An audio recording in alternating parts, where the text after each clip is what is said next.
Hallo und herzlich willkommen zu Filmfest Penthouse, der begleitenden Fernsehsendung zum internationalen Filmfestival hier in Oldenburg. Ich bin wieder in der Filmfest Lounge und heute mit vielen internationalen Gästen. Deswegen möchte ich Sie kurz darauf hinweisen, diese Show wird nicht nur in Deutsch ablaufen. Wir haben auch einen englischen Interviewpartner. Bereiten Sie sich darauf auf jeden Fall vor. Aber ansonsten wird es sein wie letztes Mal. Und ich setze mich hier direkt mal zu meinen beiden Mitmoderatoren, Torsten Neumann und Jon Jabcobs. Erstmal schön, dass ihr auch hier seid. Torsten ist Gründer und Organisator des Filmfestivals hier in Oldenburg. Torsten. Bin ich, danke. Bist du, ja, okay. Ja, ich glaube, it's nice to speak English. Yeah, okay. John's German is really... Thank you. It's poor, unfortunately. Poor. Yeah. I did about 6 months of it. That was 30 years ago. Ja. Filmfest is going on, and yesterday we had a crazy, lovely opening night. Was that the question you wanted to ask me? Yeah, something like that. Vielleicht kurz auch für die deutschen Zuschauer, Ja. genau. Gestern hat das Festival begonnen mit der Opening Night Gala im Cinemax. Das war auf jeden Fall eine große Show, aufregend. Thorsten, hat das Festival aus deiner Sicht gut gestartet? Wie läuft es bisher am ersten Tag? Also das ist ja immer so das große Event, wenn das funktioniert, dann weiß man, dann geht man gut ins Festival rein. Und ich habe das Gefühl, das war gestern richtig super. Ja. Und der Film ist irre gut angekommen. Ich habe heute wahnsinnig viel Feedback schon eingesammelt. Oder eingesammelt ist falsch, es kam mir sozusagen zu. Und der Film ist richtig gut angekommen. Und es ist ja schon ein Film, den man sich trauen musste, auch zu zeigen, weil er nicht so ganz geradlinig ist, sondern so verschiedene Genres verspielt und am Ende auch schon vielleicht auch Leute erschrecken könnte. Aber das ist alles total gut angekommen, verstanden worden, der Humor da drin. Also es war ein ziemlich runder Abend und es gab auch schon so die ersten Kritiken zum Festival und zum Film und es ist alles ganz gut. Ja. Eugene the Marine hieß der Eröffnungsfilm. Ich würde sagen, auf den kommen wir gleich auf jeden Fall auch nochmal zurück. Aber jetzt erstmal, damit Sie auch wissen, worüber wir überhaupt reden, schauen wir einmal auf den roten Teppich gestern Abend vor dem Cinemax. Da haben wir nämlich auch gedreht. Ich würde sagen, da schauen wir jetzt einfach mal rein.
Ja, da sind wir zurück, glaube ich, wieder.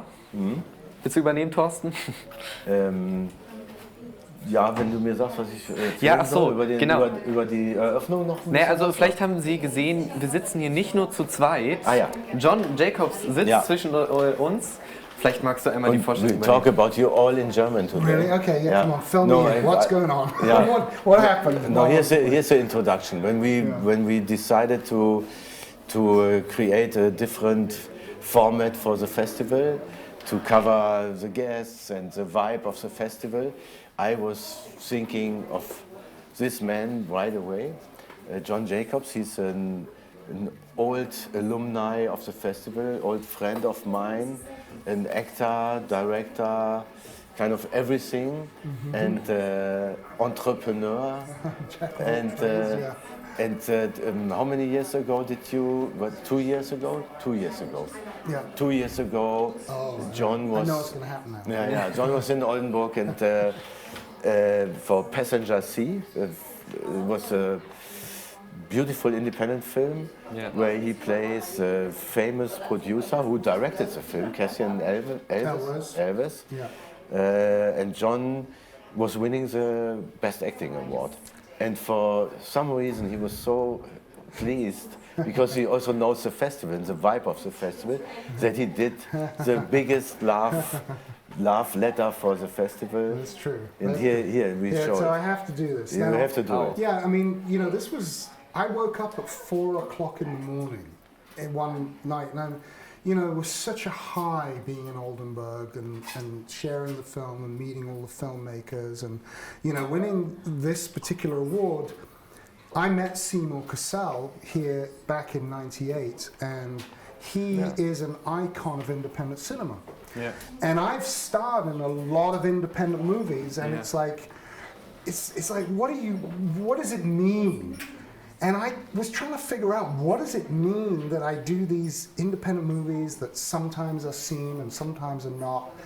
And then when I received this award at Oldenburg, suddenly it connected to Seymour Cassel, and it connected back to 60s independent cinema and that spirit, and it put everything that I've been doing into context. So, you know, winning the award and being here and having the statue, it was like, it's not enough. This is so magical for me. And so I woke up at 4 in the morning, and I'm like, I need to get it tattooed onto me. And of course, I told my wife, and she's like, "What? How do you mind?" No, I'm like, "Oh no, it's gonna work."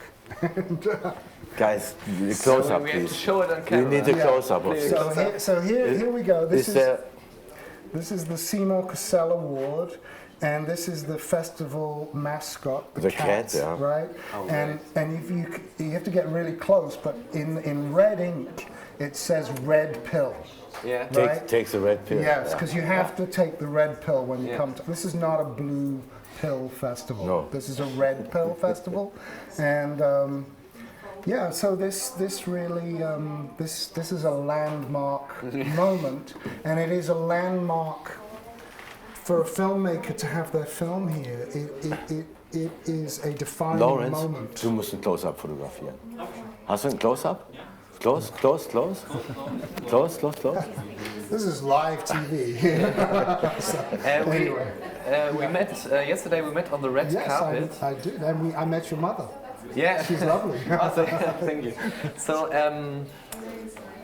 you told me this year you are here as part of the jury. As part of the jury. And you told me you want to find filmmakers that are guilty. Guilty of what? Breaking all the rules. Yeah. Here's the thing, and this is very interesting. So. Just to make a film is a big deal, right? Yeah. But the thing is, it's not enough today. Yeah. You can't just make a movie. Everybody's made movies. You can't just tell a story the way everybody else has told a story just because that's a big deal to you. You have to go beyond. You have to push the envelope. You absolutely have to break the rules in every which way possible. Yeah. And that, I think, is thematic with Oldenburg, is that they always look for a filmmaker who is breaking the rules. Yeah. And so, you know, to come here and to pronounce somebody guilty of that crime, you know, is a privilege. I don't think I want to be on a real jury, you know?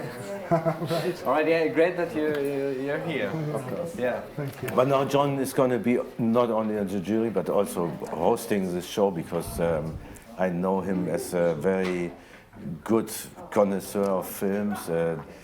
He has a quality of a lot of qualities, and so we want to talk with you and the filmmakers. Yeah. Maybe we can come back to the opening movie. Eugene the Marine was the name. Let's talk about it. What was the film about? Do you remember?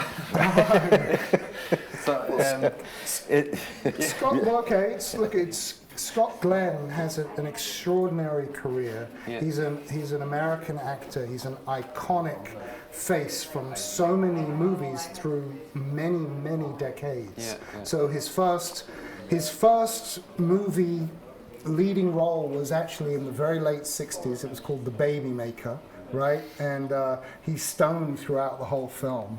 And he's actually very funny and likable. And but a few years later, he was hired by the same director to play opposite John Travolta in Urban Cowboy. And so he's playing this super tough, rodeo riding, guy. And John Travolta in that movie is actually not playing a very nice character at all. In fact, he was so unpleasant that the film was not as big a hit as Saturday Night Fever, which had come a couple of years before. But Scott Glenn was so strong and had such charisma and such sex appeal that he literally counterbalanced the movie, and it became his breakout role. And that led him to Apocalypse Now. Many big films. We know his face throughout 4 or 5 decades of Silence of the Lambs. And now Hank Bedford, the director, showed me his film, and I really liked it. And he said, "I bring Scott Glenn." Yeah. And I said, "Well, then you'll be the opening film, because that is amazingly exciting." He's 86 years old and still does push-ups. Fights with knives. And unfortunately, now he just is not in the best shape, so he couldn't come. But the film is a beautiful love letter to Scott Glenn and to the idea of not losing your joy of life when you get older, and then it turns into a thriller.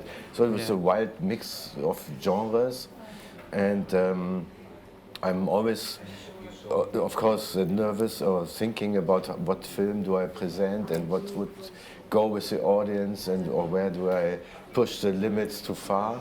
And this worked out yesterday so nicely. People really enjoyed it.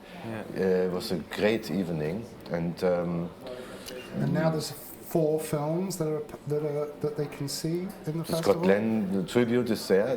So there's interesting. Urban Cowboy with John Travolta, which is amazing. I mean, it's a great movie, and although it's vintage 1970s, it's not dated at all. Both of the characters, the conflicts with the relationships are just as relevant. And Silence of the Lambs, which is a surprising role for him because he's not playing like the tough guy. He's he's the chief of the CIA who's pushing, the Starling character, Jodie Foster, into the jaws of Anthony Hopkins, of Hannibal Lecter. And then what are the others that you... The Challenge, Frankenheimer, because he made friends with Toshiro Mifune on that film, and that's a classic, like, 80s sort of exploitation movie, but it's John Frankenheimer, who's a legendary director, and Color Song, Ken Loach film. He wanted us to play it. He was wishing for that film. So it's an opportunity for people to actually discover like an iconic career that they might never really think about, without the festival highlighting it. Yeah, that's true. That's true. So, get on down. Ich würde sagen, just to see Urban Cowboy. I mean, honestly. It's your favorite of the lot. Well, Urban Cowboy. They each have extraordinary qualities, but I think Urban Cowboy is so universally appealing because John Travolta is just like, he's just a kid and he's on fire and and Scott Glenn is just like such a badass. He's the perfect badass, right? Without trying. Like, there are times in that movie where you almost feel like he's the hero of the story. Until later on he he just shows this darker side, and you're like, oh no, you know. Yeah. So it's really a cool film. And to see it on a big screen, Yeah, of when are course. you going to see Jon Jabcobs and Urban Cowboy, right? So. Ich würde sagen, es ist ein guter Zeitpunkt, auf das Programm zu kommen. In diesem Jahr laufen über 50 oder rund 50 Filme. Natürlich an unterschiedlichen Standorten, das kann man ja gar nicht in einem Kino unterbringen. Wann, wo, was genau läuft, das finden Sie im Programmheft und online, da mussten Sie unbedingt mal vorbeischauen. Und um jetzt einen kleinen Vorgeschmack zu geben auf das, was kommt, gucken wir uns den ersten Trailer für diesen Abend an. Einen Moment, der Trailer Harakiri, I Miss You. Harakiri, I Miss You. Wir wollen uns als erstes den Trailer von Harakiri, I Miss You angucken. Ich würde einfach mal sagen, Trailer. Los, vamos. Sabes, pero mira qué cosa.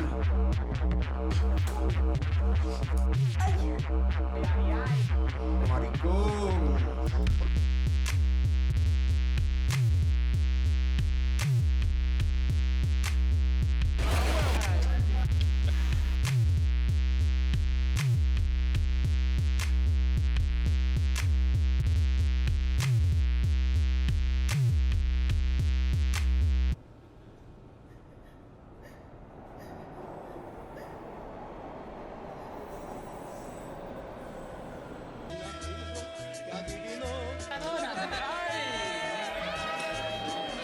Te tengo un cuerpo especial. Te parece que en tu vida has parido. Ey, me estás lastimando, soltame. Basta, basta, ya está, me quiero ir a mi casa. ¡Dale! ¡Ay, la puta madre! Pasa, puta maldita, pasa. Claro que no entiende. Pajúa. ¡Ey! Porfa, un beso, no seas malo. No, Diego, pero no se piden así esas cosas. ¿Cómo se pide? A ver, no sé cómo decírtelo, de verdad, Enrique. A ver, no vuelvas a llamar, borra mi número. No quiero saber más de ti, ya he tenido suficiente. Y a estas alturas de la vida ya va siendo hora de que encuentres a alguien que te soporte. Pero esa persona no voy a ser yo, desde luego. ¡Puñera, Día! ¡Te juro que no te... Pardon, Tommy. Erstmal Applaus. Sie sehen, ich bin gerade schon aufgestanden. Wir haben nämlich zwei ganz besondere Gäste bei uns hier im Penthouse. Da gehen wir doch einfach mal drüber. Okay, we move over. Okay. Yeah. But it's so Yeah. Here. Maybe we can. we kick you out here. No, stay. No, stay. Stay. Don't worry. Don't worry. Stay. I want to sit in the. You want to sit in the corner? Yeah, you've been sitting there before, right? On Alejandro's knees. It's better. Hier im Studio bei uns Oh, you're Oh, that's my. Regisseur und Schauspieler Alejandro und der Produzent Juan haben es nach Oldenburg geschafft und sitzen jetzt hier neben uns. Ja, hello, welcome in our penthouse. Nice to have you here. Thank you. At first, very interesting trailer. Maybe you can tell a little bit more. What is the movie about? Yeah. So the movie is about. I was in a very like self-destructive period of my life Yeah. at that time, and I'd worked in a few films in New York, and I saw how it worked. I didn't go to film school, but I just thought I could do like a better job in the movie that I was working on, and I really wanted to like tell a story. And the director of photography became a good friend, and he pushed me to make a movie. And I moved heaven and earth for years to like make this film, and it was all instinctual. I really didn't know what I was doing at first, but I just knew there was something there, and I just went for it. And it's about men that are obsessed with like pleasure, and they're very self-destructive, and they feel like they're immune to like really fucked up, incorrect behaviors. And I feel like that's a very like real thing in my life when I was younger. I'm trying to like grow out of that now. Yeah. But I wanted to like make a portrait of it, you know? Yeah, great. And that's what I did, yeah. Yeah. Yeah. And Torsten really liked it. He shot me an email Yeah. after I'd been rejected by like 40 festivals. And I was about to put it up on YouTube, and I was driving this guy crazy because I was blaming him for our failure. And so when we got in, it was like a breath of fresh air, honestly. Yeah. Yeah, so I love that guy because he believes in it. And I'm really happy to be here. I'm really taking it all in. And I want to watch a lot of films because they look wonderful. This guy, I want to watch this guy's film. Yeah. Yeah, you should watch each other's films. Yeah. I think that's the whole point, you know? You can expect all of the films have a certain energy that you like. You like. No, I just think filmmaking is like energy, you know? That's what I was doing. I was like creating an energy. I'm not an obsessive director. Isn't it crazy that this kind of films are not finding a place anywhere? Is the world so stupid, or are we all crazy? No, we have to change. We actually have to fight for these films. Yes, and we have to fight to remind people to come and see these films because basically everybody's dumbed down. We're dumbed down by streaming. Right? It was just a rhetorical question. I know that we are the right ones and the rest of the No, world. but they have to know. You have to know if you don't go out to the cinema to see new filmmakers, then you're just going to be, getting a dose of, you're just going to be numbed. That's it. They're feeding you. It's an addiction. That's crack. Netflix is crack. I mean, there's some good stuff, but it's crack. And if you want to actually wake yourself up, you have to seek out new films. I mean, that's new voices. I mean, it's critical. So, because they won't finance this stuff, right? No. I mean, they won't finance people that are going to bleed and take risks. That's what it's all about. Well, who knows? Right? Well, they do. There is some good stuff, but that's just to trick you. Who knows? But it's a breather to get welcoming us here, and it's a pleasure to show and get you to enjoy the movie and what we can do.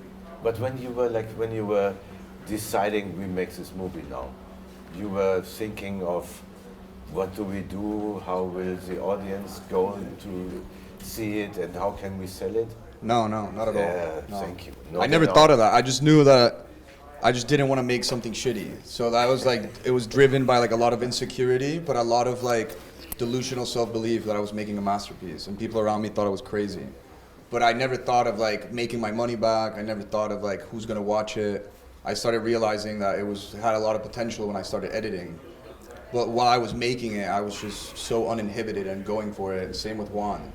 I mean, Juan was sort of the scout of the city, and I'm not from Madrid. He's from Madrid. He knows the bars, the people from the neighborhoods, all that textural shit that happens in the film that's surrounding these three friends that are just obsessed with having sex with their neighbor. Everything else around the movie is just informed by all these characters that we non-actors, But we never really thought about where it was gonna go. Maybe that's the only way. That's because it's a movie gets made over the moment when you want to make it, and the energy that you want to show in the film, it's there. And if we would have waited longer, probably this movie would have not been made. And we went for it. And no, there was a sense of urgency. Because I have a second one, I don't know what to do with it. Show me. That's okay, we can share. Yeah, it's on. There you go. There was a sense of urgency, when we made it, I always wanted to make art, but I didn't know when or how, and it just everything came into place. The director of photography was you have to make a movie, I believe in you. But my question to you is did you have an awareness of the topical urgency or the zeitgeist that is in it, or because you were it's undermining. Yeah, it's you know what it is. It's I've always my attitude towards life. I've been a bulldozer. I'm very competitive, intense person. So I wanted to make a movie where I also showed a lot of that in myself and in the my friends who I grew up with. We were always guys who were competing with each other about who's got the bigger dick kind of, And the movie's all about that. So and I never thought in cinema maybe you shouldn't show this. I don't believe in that's why I respect this festival. I'm starting to realize I've only been here for a day, but I've read a lot about it, and I'm starting to realize the festival is all about not you gotta break every rule.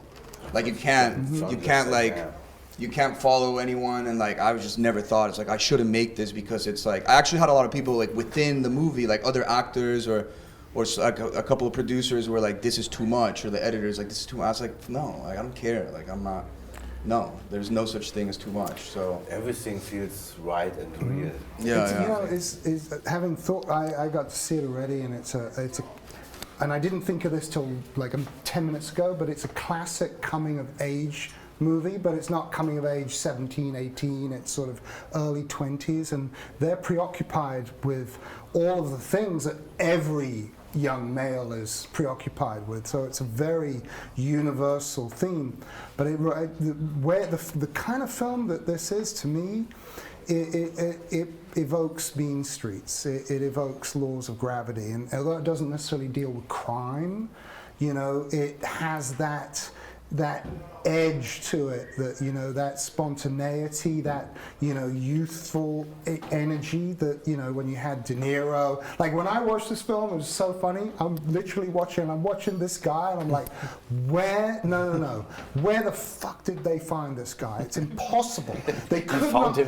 Nobody could have cast him. You couldn't find this person.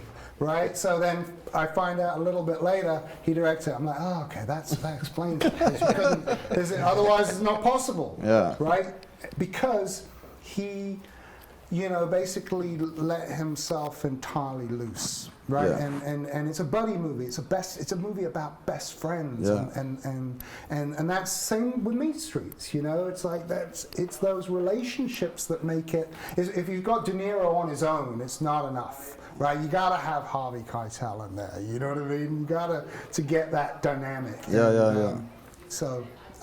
No, I think that's also the beauty of it. You know, having these three different sort of personalities, but they're all kind of chasing the same thing, but they react to life differently. You know, and I think it's also just very realistic, like the way it's shot.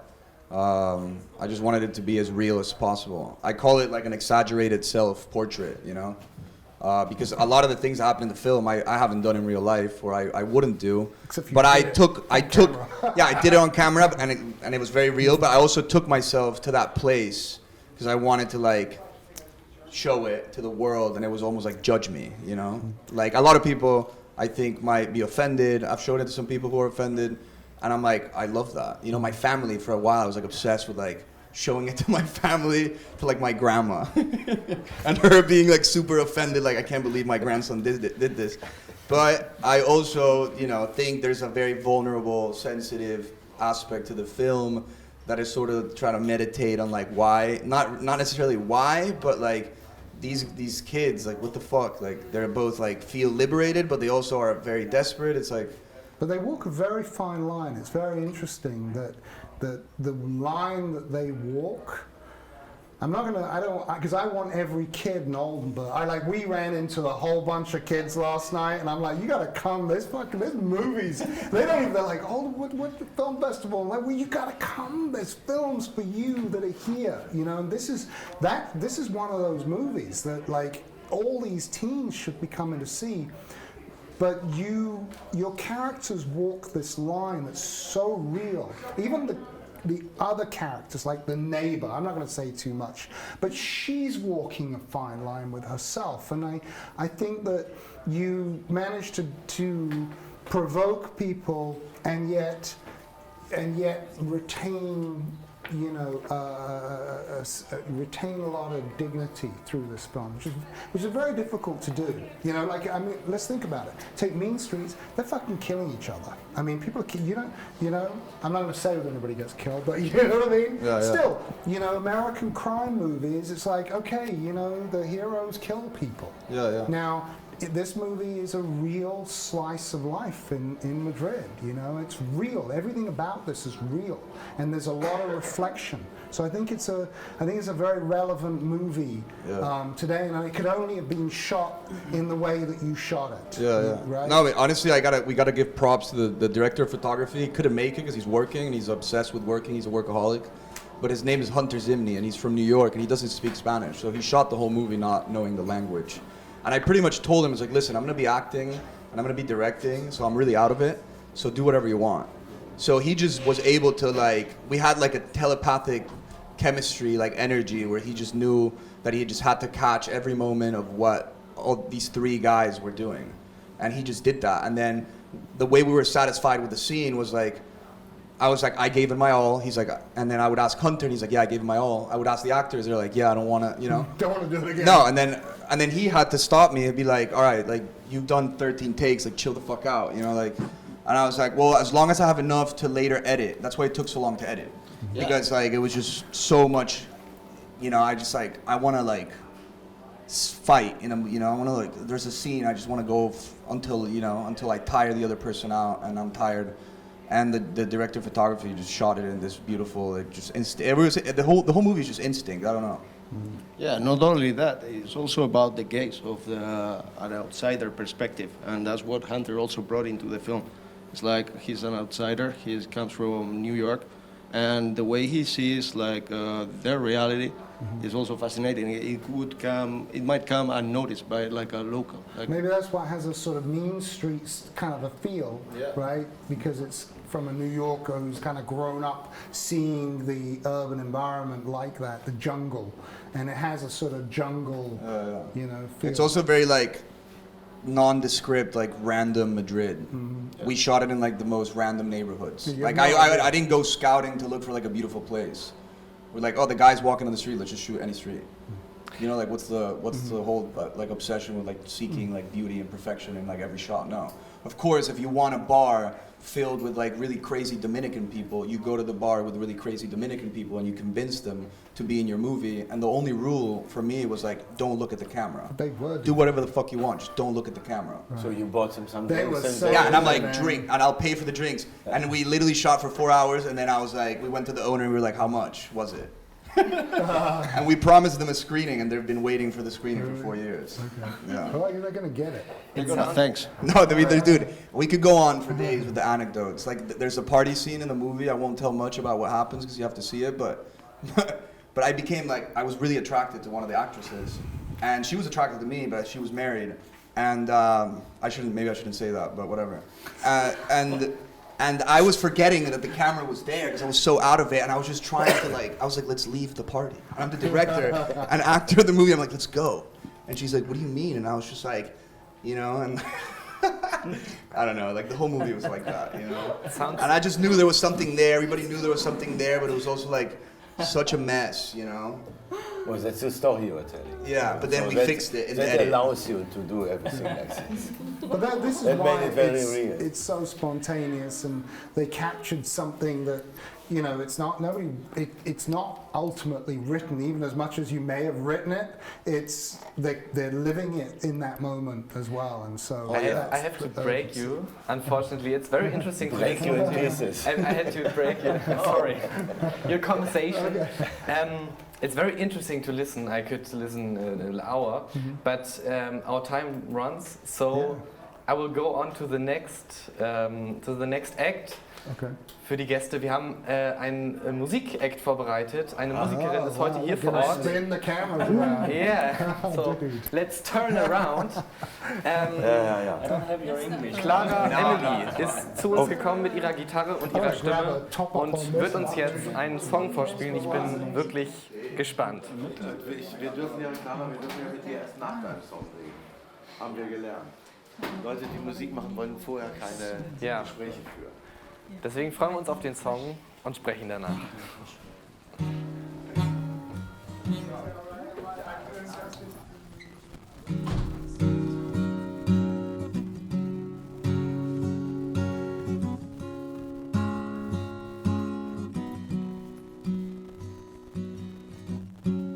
you remember what you said to me last night? You don't. Well, that's fine. I couldn't sleep at all, and I thought you might want to explain why you said those things. I keep replaying every word, hoping there's more to what I've heard. Well, maybe I'm stupid, or maybe you're cruel. say one thing and then change all the rules. You hold me close like it's something real, then vanish like none of this is how you feel. Well, tell me it's nothing, I try to believe it, but part of me still hopes you never leave this. You couldn't look straight and that's the day you decide to tell me I made you happy and I'm the bestest friend you ever had. I got the chills, you laid your head up on my shoulder.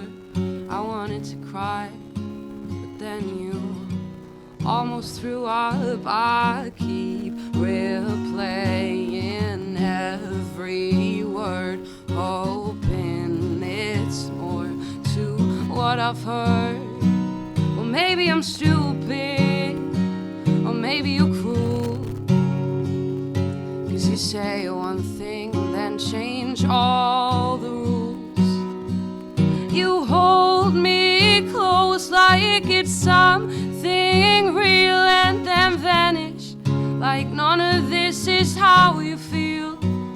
Well, tell me it's nothing, I try to believe it, and part of me still hopes you never leave this, and I would leave if I knew how. I'm looking for a sign right now, one small moment, one honest truth. Do you feel it too? Do you feel it too? I swear I'd leave if I knew how. I'm trying to find a way right now, just need to know the honest truth. Do you feel it too? Do you feel it too? Or am I just your excuse? Am I just your excuse? Well, tell me it's nothing, I try to believe it, and part of me just hopes you finally leave this.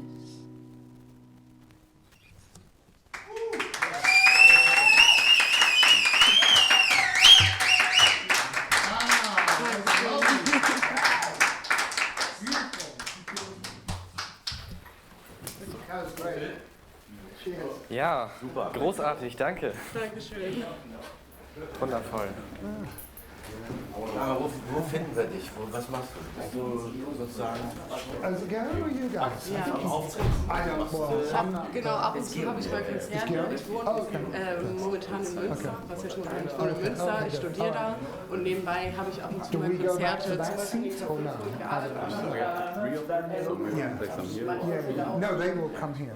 Tag der offenen Türen von irgendwelchen Locations, wo ich jetzt auch schon einmal jetzt letzte Woche gespielt habe.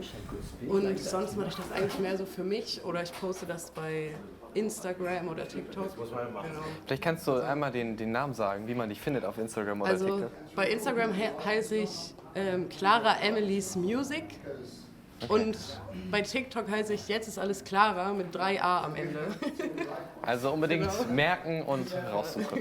Und das sind deine Songs, oder? Genau, den habe ich selber geschrieben. Das ist, glaube ich, einer der ersten, den ich jetzt auch mal so vielen Menschen zeige. Meistens hören die nur meine beste Freundin und vielleicht meine Familie.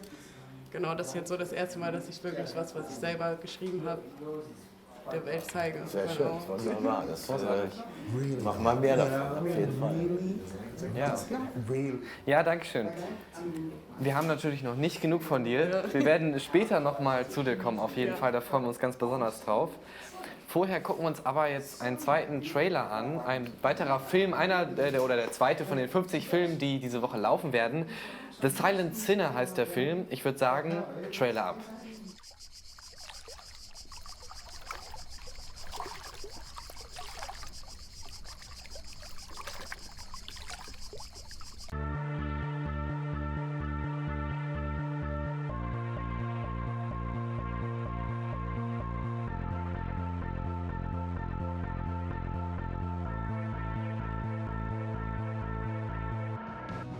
God made her mute and deaf.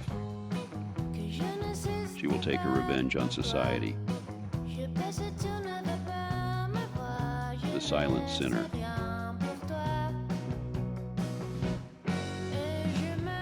cruelty knows no bounds, when evil knows no limits. Revenge strikes with its most frightening power, the silent sinner.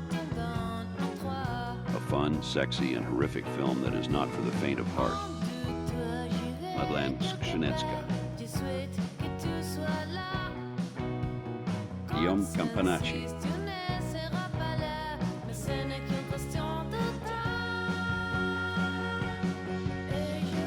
Your most fearful nightmares, the most cruel sights you have ever seen, cannot match the shock of this motion picture experience.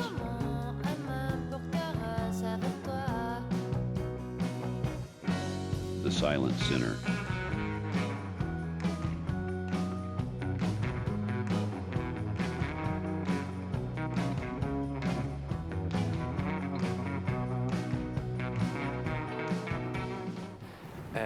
Ist Valentin gekommen?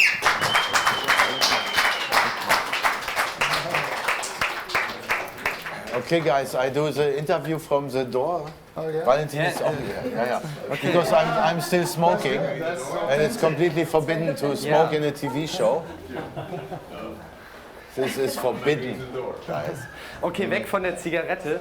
Großartiger Trailer erstmal. Are we doing a cigarette interview? We can go outside if you want. Let's do a cigarette interview. For 3 minutes. Let's talk for 3 minutes with a cigarette. Wir haben Give me a cigarette. Yeah, of course. Why not? I think you need to go. Okay, why not? Come on, let's do it. Let's do it. Gives movement to the whole process. It's good. Yeah. And look, the sun is there. It's perfect rooftop. Für den Film The Silent Sinner haben wir gleich 3 Gäste bei uns. Einmal Regisseur und Schauspieler Guam, die Schauspielerin Madeleine und der Schauspieler Valentin ist hier vor Ort. Und mal gucken, ob wir sie alle auf ein Bild Du hast dich nicht getraut, den Nachnamen von Madeleine zu sagen. Wie ist der denn? How's the last name of Madeleine? Skrzynecka. Skrzynecka. That's it. Okay. Come on a little closer. We will be all in so trouble we can- saying that it's Yeah, it's very difficult. very difficult. So we have 2 mics. We have to show. Sorry, it's a little action scene here. Maybe you take it and. Or, Maybe you. no, I have my own. You keep this. She really wants to speak. She right is now. silent. Yeah, that's why Yeah, I the don't want to silence. I speak. take it away because- from you. Yeah, you see the Thank side. you. No, I don't. I'm joking. Yeah. This is actually a very key Is moment. this a place? Is because- this a location for our interview, guys? I think. Here in this little corner. It's very nice.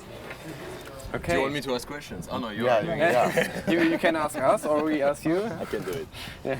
So the trailer was very like the trailer before that are trailers that it's not very typical, like it's independence movies. Maybe you can tell something about your movie. It works. Yeah, Silent it Cine. works. It works. Trust it. Sorry, what was the question? Okay, the Maybe question is, what kind of film did you do? Yeah. And why did you do it? And how did you do it? It's a crazy film. I did it with nothing. It's a love letter to cinema. Come watch it in 2 hours, actually. It's gonna be in not a long time right now. It's a love story. It's a fucked up love story, and yeah, it's playing with the medium of cinema, the language of cinema. It's a different film, totally different film. Well, if I may ask you right away a question, it feels like you are over.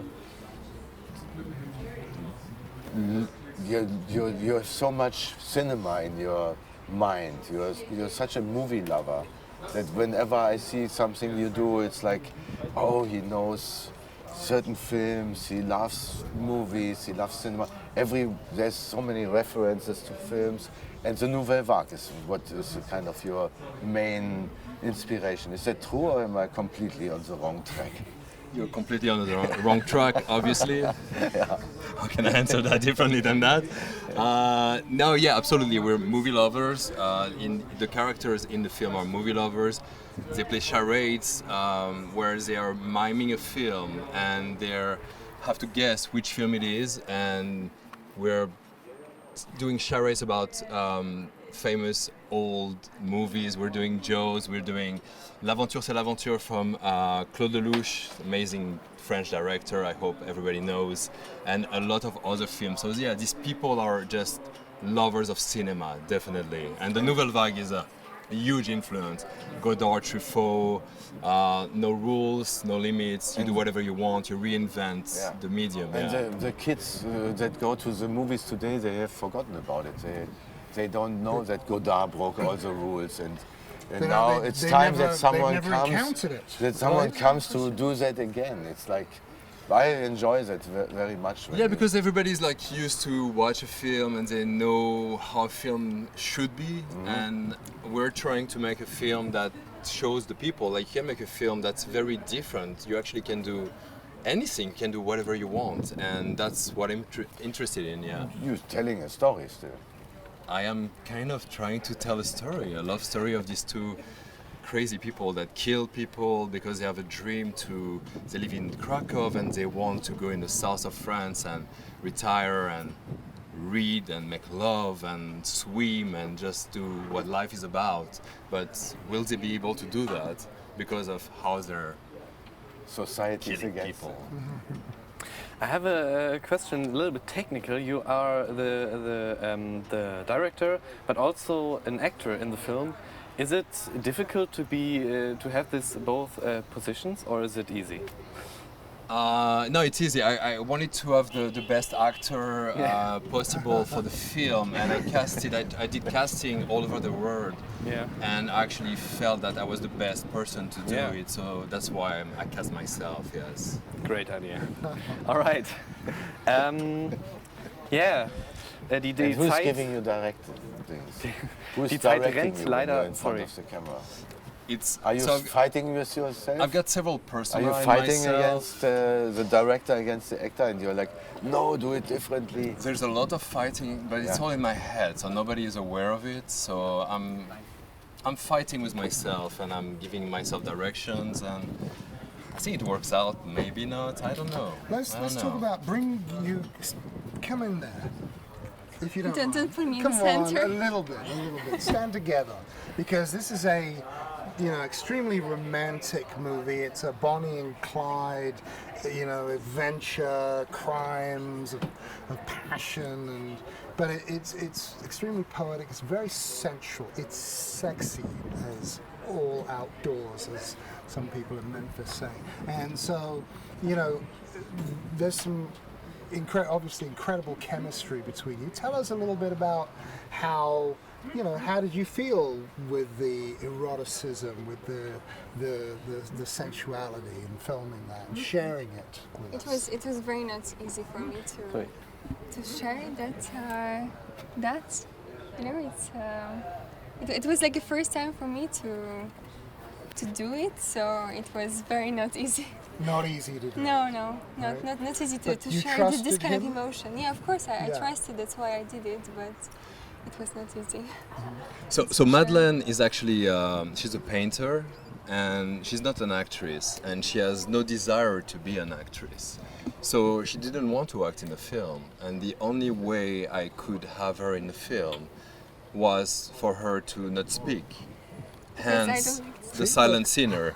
She really didn't want to speak, and let her speak right now, actually. Yeah, because I don't. No, that's really beautiful. First of all, just so you know, I would have no idea that you had no desire to act, right? Yeah. Because actually you yourself through the movie, every scene you were completely engaged in. So you really lived on screen, together, and it was very beautiful. And so, how did you feel when you started to see some of the footage, and you're bearing your soul, right? Yeah. How do you feel about it? Did you suddenly, okay, this is art? This is. It was very strange to see myself doing that. It's not that easy to show my soul and. I don't know, to be a part of the project like that. But yeah, I guess I just trusted his ideas, and I was trying to to do it the best I could, but yeah. She did amazing. She was incredible. I'm as a director, I want to see the truth, of course, in the frame. So she was wow. Wow. We all agree. It's very sensual. It's very sexy, but it never ever feels exploitative. It really feels, romantic. You feel it's a love story and a romance. There's not a lot of. It's hard to conjure romance, and romance is dependent on chemistry, and so the chemistry is real, and so it draws you in. So you made something very special because of that. And you did. It's us. Yeah, it's us. right. Yeah, there you go. It's real. So That was for the camera right now. A little kiss. So We cut it out. See that? Please cut it out. I want to give you some props. We can too. smoke on camera, yes. Because we Smoke but don't kiss. We have the independent films of all kinds, right? And different people manage to do things with different budgets and different crews and equipment. But I actually think in my entire experience of independent film, you took it down to the most minimal and yet made a truly epic, romantic adventure, love story, murder, right, crime, thriller, with nothing, and surprised us with every scene. Every scene was a surprise with how you were able to keep the story moving and keep us, keep us feeling like, wow, what the hell is he doing? What's coming next? How long did you shoot, Guillaume? How long was the shoot? Sorry, I wanted to say like the sun is behind you, John, and you look like Jesus. No, you look like Jesus right now, asking me questions, tell me about life, and I love it. There's a religious aspect right now. I have to say the time is running. Maybe you can do one answer, but then we have to go on. Yes, let him answer the question. I will answer you. Like we shot, I don't know how many days actually. It was like 6 days. 6 days, Valentin, which is behind you. Like put the camera behind. This is Valentin, the DP. Is acting in the film as well, and he came to Krakow for 6 days. We shot that in 6 days, and then we shot a little bit more in the south of France, in Cannes, where I'm from, like a few days. Yeah. Wow. So it was wow. It was very, very fast. So that means you had a clear idea what you want to shoot in these 6 days. It doesn't mean that. Yeah, I mean he was very planned and he knew what he wanted to do. No, planned definitely, but we went along with. Did things happen? Did you have this magic moments where you thought, okay, let's do this, and it just happened? No, absolutely, because the script was probably 20 pages. We shot that in December, in September coming to Oldenburg, and with the music video from Pornography Exclusive, Party in Tears, that we shot together with Valentin. And after that, seeing it on big screen in Oldenburg, in the concert, I was like, I want to make another film that's now. Like, I want to do something with nothing now. And we shot in December. We didn't have a script. Script was 20 pages, so we really went along and invented along the way, improvised, and nothing was set in stone, and just pure magic, creativity. And it happens. And what you just said, what you said that's really interesting is this film was sparked by Oldenburg, by being here. So this movie exists partly because of the magic of coming here. Not parts, exactly because of that. When I saw the energy out of Oldenburg last year, I was like, okay, I want to shoot something now. And from September to December to shoot without a script yet written or an idea, it's crazy. But we did it, That was just the energy we got from last year, absolutely.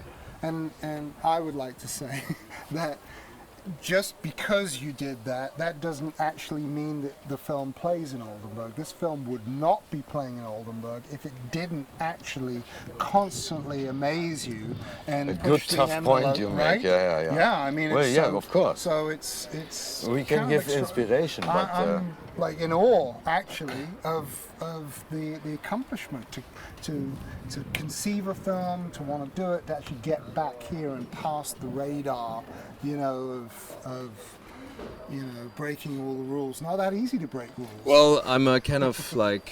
he loves to break rules. It's like I love to break rules, but also I was helped by the fact that I'm a Nepo baby. Like Torsten is like my brother, so that's why my dad, my brother, or my uncle, I don't know, whatever you want to say it, so that's why. So don't call me Uncle Torsten. Thank you for the great movie and thank you, Torsten, to have it here in Oldenburg and see it. Wenn Sie wissen wollen, wann der Film läuft, gucken Sie auf jeden Fall ins Programm oder auch online in den Plan. Jetzt gehen wir aber weiter. Wir haben nämlich noch einen dritten Trailer vorbereitet. Der Film heißt Summer Hit Machine und wird auch in Oldenburg laufen. Und auch da haben wir den Produzenten bei uns, den Regisseur bei uns. Gucken wir uns aber als erstes mal den Trailer an.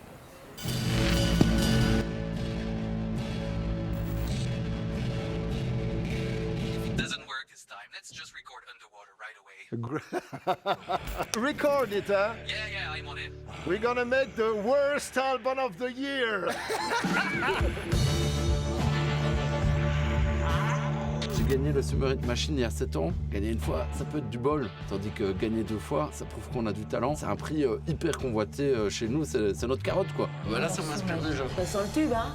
Ça sent le tube. C'est un petit peu une sorte de récompense pour les DA, les directeurs artistiques. Je les flaire, je les renifle, et ces mecs-là, je sens qu'ils ont un truc, quoi. Ça va, Marius? Bah ouais, ça roule, ça roule. C'est vraiment bien habillé. Je serais surprise, franchement, on a bien étonné les punks. C'est comme une grosse famille, on est une équipe soudée. T'as entendu? Moi j'ai entendu la fin. Le luxe, c'est les possibilités. Tu sors en mode champagne. C'est inadapté de venir de jeter des billets. Crache pas dans ta soupe non plus. Lui, vraiment, c'est un virus. Je ne sais pas comment saboter un groupe, ok? J'ai pas d'idée.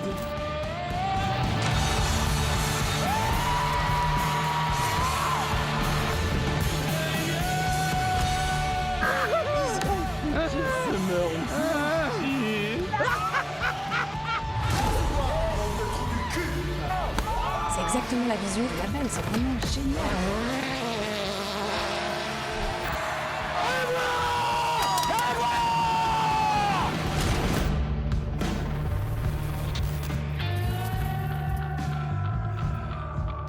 On en a justement parlé, qu'est-ce qu'on avait fait? Les mouches, ça mange de la merde. À fond! Mais à fond! Applaus, Okay, guys. großartiger Trailer. Ist sie eine kalte für mich? Oder macht die Auch hier haben wir den Regisseur vor Ort, Jérôme. Er sitzt hier. Ich glaube, if you want, we can go outside. We can sit here. No, here it's. How you like? Okay. I don't know. There's Torsten. All right. You have yours. Is the mic working? Check. And you have? Okay. Or we can share. All right. Yeah. Great. Yeah. Okay. So the name of the movie is Summer Hit Machine, and yes. also in the trailer it seemed to be to have I think it's a connection between this movie and music, right? Yeah, sure. And there is also and maybe with music. Tell us more. There is also a connection with my first movie, Spit and Split, that was screened here in 2017. It's some kind of a sequel that no one asked for, and it's like a coin, you know. So you have Spit and Split with more the dark side, and here there is more shine in it, you know. Okay. So yes, I wanted to talk about the music industry, but also about the cinema industry. Yeah. Well, in my point of view and my own experience in it. And I wanted to have fun about all of this, because I think sometimes we took it too seriously, and I just want to mock a little bit this system, you know, by doing an anti-system movie. Yeah. So what is your experience with the music industry? Well, it's more actually what we went through together and about the stories that we shared together. Some of the scene, especially the scene around the fire, is totally inspired by Severin's own story. If I can talk about it. Of course. I mean, it was the possibility for us to express some dark side of being an artist, and of course it's not all true, but I think it was. It's all true. It's all true. Every Yes. bit of it. Everything in this movie Yes. is true. Yeah. Exactly. It felt like a relief to just express maybe the dark side of being Process, right? Yeah, and what people force you to think or to do, you know, and it depends. We were talking about it. It's about music, but cinema, but also commercial, and also every microcosm you can work in. You know, it could be any jobs. I think any enterprise or any little society. I think it's just. It's about abuse in this system when you have people on different levels and they try to steal your project or to, you know, we always say that success has many fathers, you know, and we can experience it also. But it's the apocalypse now of music movies, right? That's what, for me, it's literally a dive into the heart of darkness. So the audience who, let's say they don't know anything about what it is to make albums or songs, but this is one song, and when you watch this movie, you will never see or hear a song in the same way again, because you will now understand, you know, let's say at least for an artist that actually has a label and has producers, you know, the actual process, and in reality, it's almost every time this happens, right? That you have those deep, dark struggles.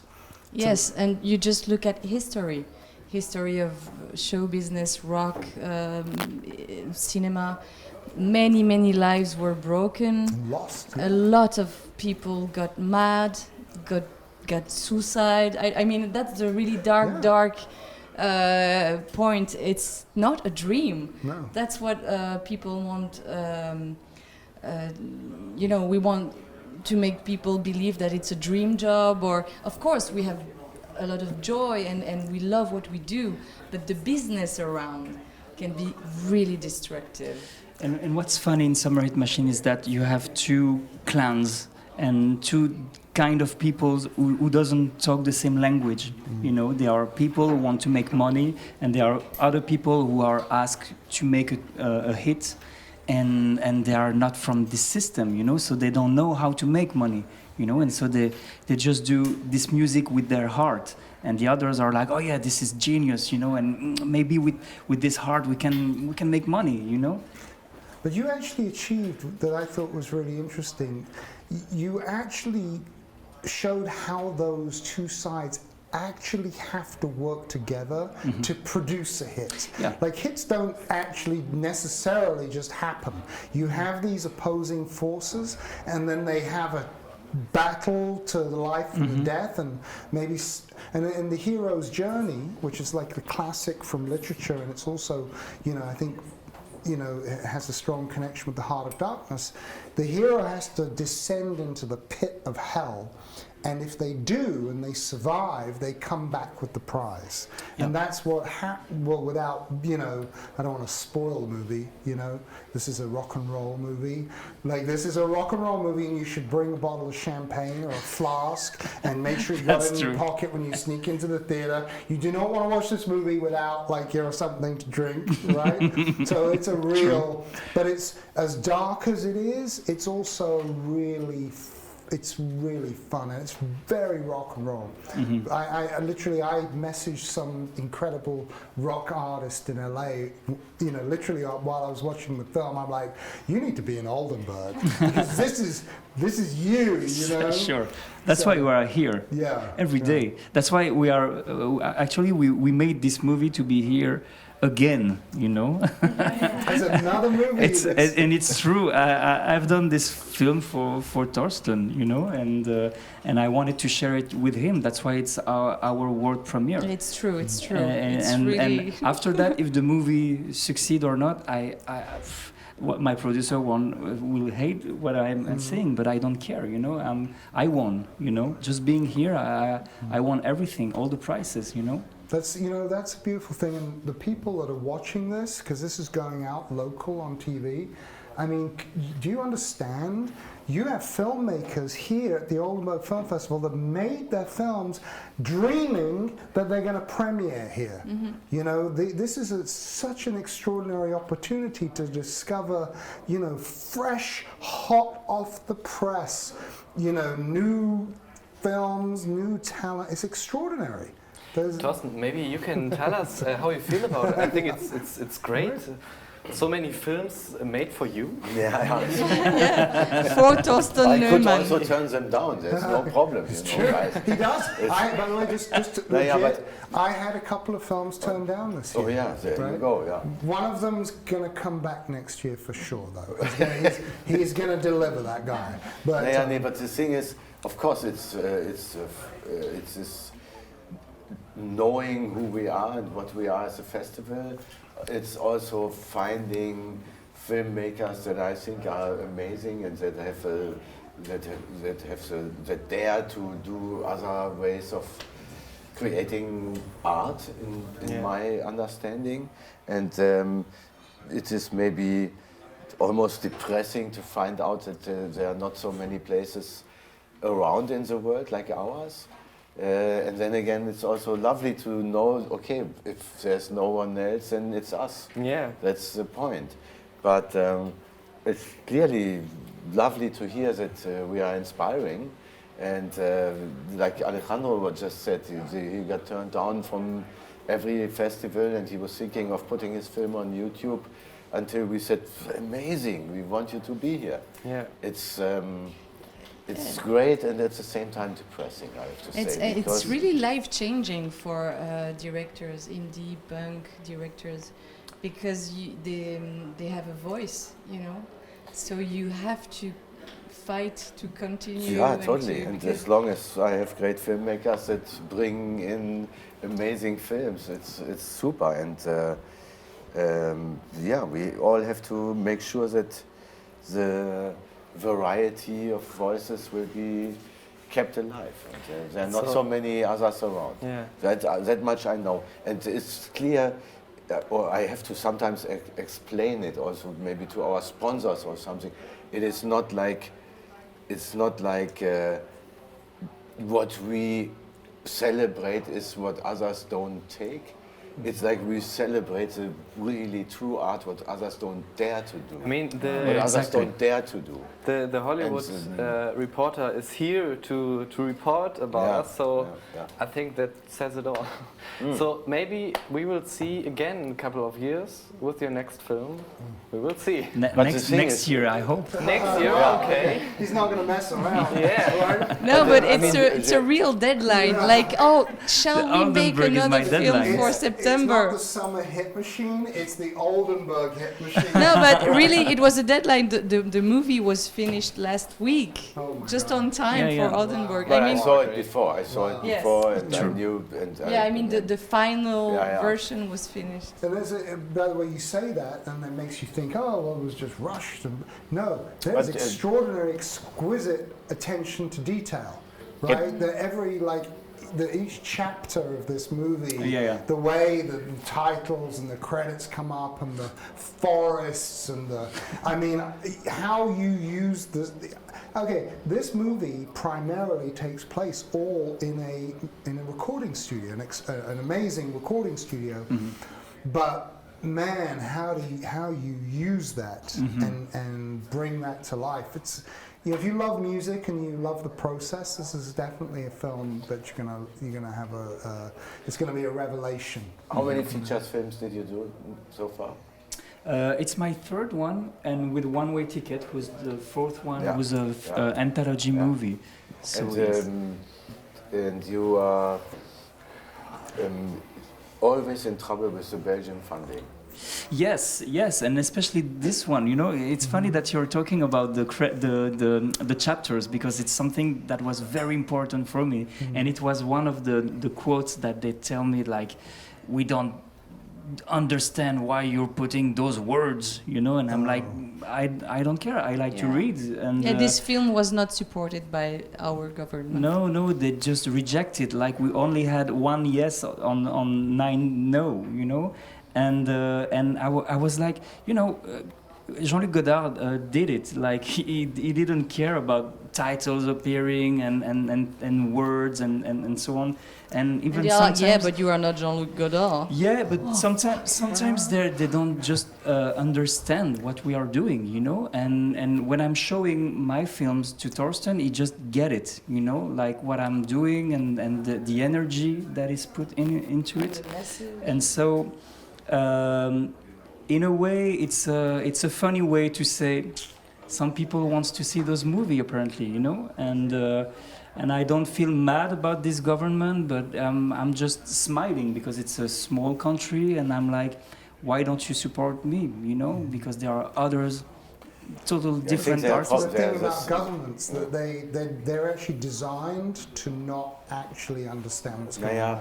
You know what I mean? In reality, so if you go knocking on the door of a government, we have a big odds. I mean, unless they suddenly realize you're an asset, but then guess what happens? They become a character in this story. Yes. Right? They become the label. They become the corrupter. And you're like, you know? Yes. So actually you got lucky that they didn't get involved. Yeah. And you get to... Edgar Perra told me that I had to wait that I'm old, and then I will have a retrospective, and then people will pay respect. That's what happened to him, you know, even for him in Portugal, you know. So the European funding system is like probably kind of comparable in all the parts of Europe. In Germany it's the same, and there are certain things that are easier to push it through and to get the money and to get the funding, and others are not. And I think we have the same issues in Germany that you have. But the question is, do you lean in or do you not lean in? Do you tell your story, or do you design it in order to be easier to go through and get the funding? But exactly, but it's the same. You know, those people who sometimes have the funding, you can see it in cinema school already. There are the people who are saying yes to the teachers, you know, and I wasn't that guy, you know. I was the guy in the back, and I was just thinking about my movies, not the bullshit that they try to explain me, you know. That's why I stayed only 1 year, you know, and that's why those guys who stayed for the 4 or 5 years and they said yes and they agreed to everything, they can hope to have a funding in 10 or 15 years, you know, and they have to wait 10 or 15 years to have the other funding to make a second film, you know. And I'm not like that, you know. I don't want to wait. I don't want to wait someone to tell me that I am a director, because I shot movies since I'm 15, you know. And so it's not a school or a government that will allow me to do my art, you know. You don't bother a painter, you know. They kill it all as well. It becomes more difficult the moment you let them in the door. Now you have another demon to fight off, so that you actually have so much more freedom. Yeah. I mean, your film, Guillaume's film. I mean that you know, he had 3 people on the. It was him, the actress, and the cameraman. I mean, what an extraordinary. Like, sorry, I have to cut the bullshit. Yeah, we have. Right? John, I have to interrupt. We have to interrupt. Sorry, but that was good. John is so in love with the films. So my watch is we can do a live show throughout the whole night with John. I'm sparked by these films. I mean, I didn't know they were all going to be exciting as they are. There you go. So, that is, but you knew it a little bit. Well, I should have known, but I didn't doubt it. Okay. Still. Okay. Ich würde sagen, wir fragen Clara noch einmal, ob sie ein Stück für uns vorbereitet hat, ein zweites. Ob wir das vielleicht hören können. Clara, hast du noch was vorbereitet? Großartig. Dann würde ich sagen, drehen wir uns nochmal um zu Clara Emily und hören ihrer Gitarre und ihrer Stimme zu. All I am is a man. I want the world in my hands. I hate the beach, but I stand in California with my toes in the sand. Use the sleeves of my sweater. Let's have an adventure. Hide in the clouds, but my gravity's centered. Touch my neck and I touch yours. You in those little high-waisted shorts. Whoa, oh, she knows what I think about. And what I think about. One love, two mouths. One love, one house. No shirt, no blouse. Just us, you find out. Nothing that I really want to tell you about, no. 'Cause it's too cold for you here and now. So let me hold both your hands in the holes on my sweater. And if I may just take your breath away, I don't mind if there's not much to say. Sometimes the silence guides your mind, so move to a place so far away. The goosebumps start to race the minute that my left hand meets your waist. And then I watch your face, put my finger on your tongue 'cause you love the taste. Yeah, these hearts adore every on the other beat's heart is for. Inside this place it's warm, outside the stars are pour. Coming down, one love, one house. No shirt, no blouse, no shirt, no blouse. Just us, you find out. Nothing that I really want to tell you about, no, no, no. 'Cause it's too cold for you here and now. So let me hold both your hands in the holes on my sweater. Whoa, whoa,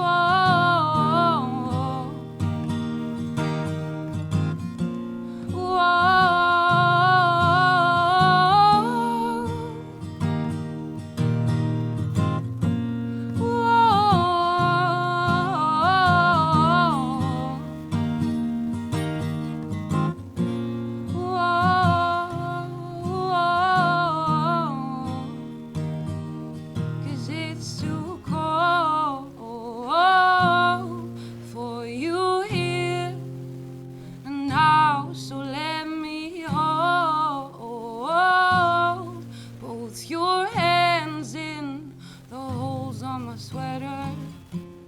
It's too cold, it's too cold, the holes on my sweater.